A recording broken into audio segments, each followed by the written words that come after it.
It's me, Bree McGee. Welcome to my little corner of the world, the cosy home of wholesomeness, and I hope your day is going swimmingly.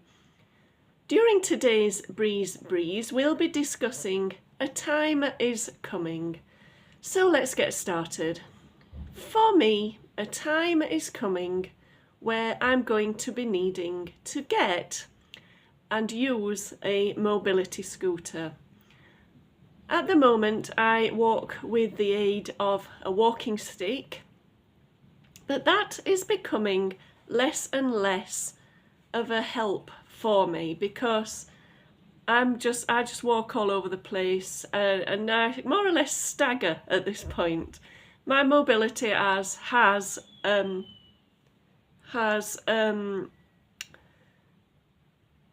deteriorated such that even a walking stick is not enough now to keep me stable when I'm walking, and I think I'm going to need to have a mobility scooter, which terrifies me if I'm honest, because giving up my mobility altogether, even how bad it is, to get a scooter, which means I won't be walking anywhere anymore, is terrifying for me as someone in their late 50s.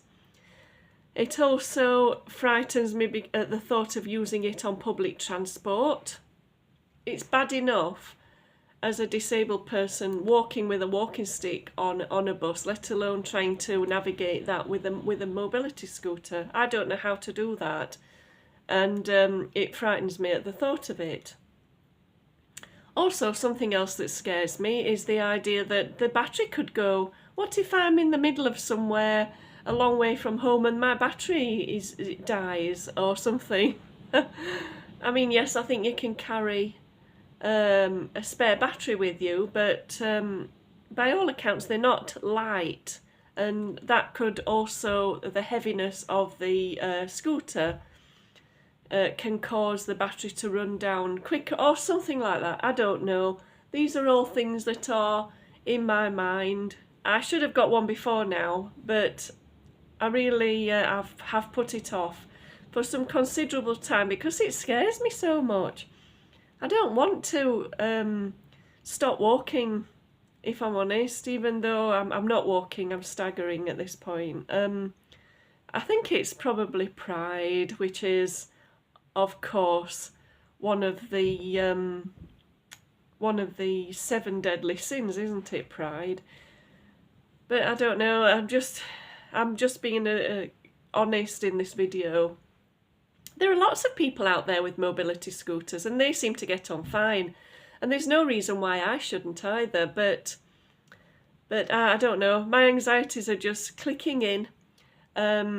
Where it's concerned, and I'm hoping that wherever I get it from, they'd be able to give me a couple of pointers or a little lesson on how to use it.